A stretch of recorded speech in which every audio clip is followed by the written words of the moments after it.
rejoice in it. Usuku loluNkulunkulu asenzele lona kumele sithokoze kulo egameni lika Jesu. Hallelujah.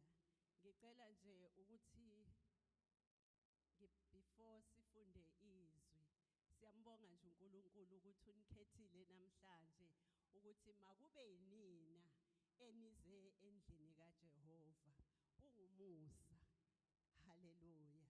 Ngizocela sivule uMatthew 6. Sizofunda nje amavesi awu2 uverse 10 noverse 12.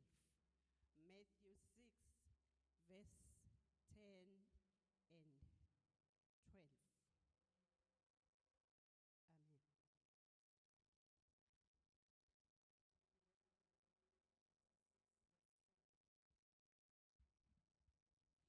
Mawufike umbuso wakho, mayenziwe intando yakho emhlabeni njengasezulwini. Verse 12. Usithethelele amacala ethu njengalokhu nathi sibathethelela abanecala kithi. Amen. Siyabonga Baba ukufunda kwezwi lakho. Khuluma Baba kulowo nalowo khona phakathi kwalendawo egameni elihle lomfelo wethu Jesu. Amen. Hallelujah. Ngithanda kakhulu le ethi intando yakho mayenziwe. Namhlanje uNkulunkulu esimemile kulendawo ake sithathe isinqumo sokuthi kusukela kulolu suku lanamhlanje angisezukwenze yami intando. Ngiyenzile intando yami kusukela ngoJanuary kuze kube manje. Kodwa izinto zami azange zalunga.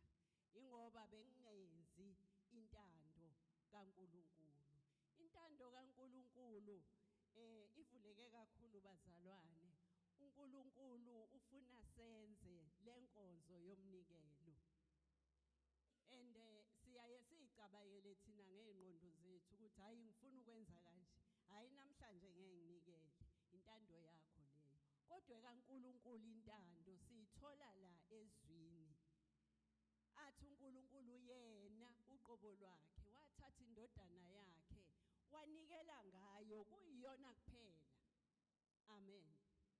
Wena na uno 100 rand kuphela awukwazi ukunikela ngalo 100 rand. Kodwa yena wathatha okwakhe kokugcina wanikela ngakho. Hallelujah.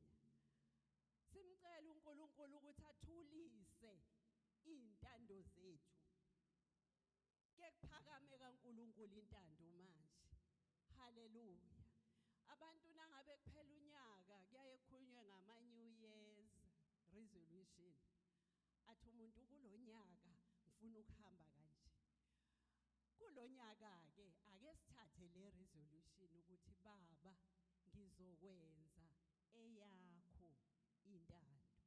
Verse 12. Uthini uverse 12? Usithethelele amacala ethu njengalokho nathi sibathethelela abanamacala kithi. Masithatha isinqumo esisha ngonyaka omusha nangokuzalwa kwenkosi yethu Jesu.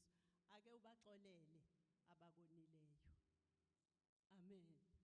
Kusizana ukuthi sinikele senze konke kodwa la phakathi enhlizweni zethu sinamagqubu. Sinabagqubu. Hallelujah. Ake sithathe leso sinqumo bazalwane sokuthethelela. uNkulunkulu usikhethile namhlanje ukuthi sizozwa nawe obamba igqubu ke uphume la uhambe uyokhulumisana nalombambela igqubu. Uthi ngiyaxolisa. Uhambe ufree empilweni kungekho ntshe elila kuwena. Amen. Uthi uIsaiah ngelinye ilanga lapha ku chapter 6 verse 1 uthi ngokufa kwenkosi uUziya ngabona uJehova. Amen. Thina sizothi ngokuzalwa kwenkosi yethu Jesu ngathatha isinqumo esisha. Amen. Ngathi sengizokwenza intando yakho baba ngathi sengizothethelela abangonile ngoba nami baba uyangithethelela. Ngoba nangabe ungabuza nombani la akekho ngoni. Akekho ngoni and uyafuna naye ukuthethelelwa. Kodwa uma wena sekufanele uthethelele omunye kunzima kuwena. Haleluya. Sisazonikela ke bazalwane. Khulumisana nenhliziyo yakho. Uyincenge inhliziyo yakho noma uyizwe ukuthi bukhuni kangakanani. Ngithatha isinqumo manje ngalolu suku lokuzalwa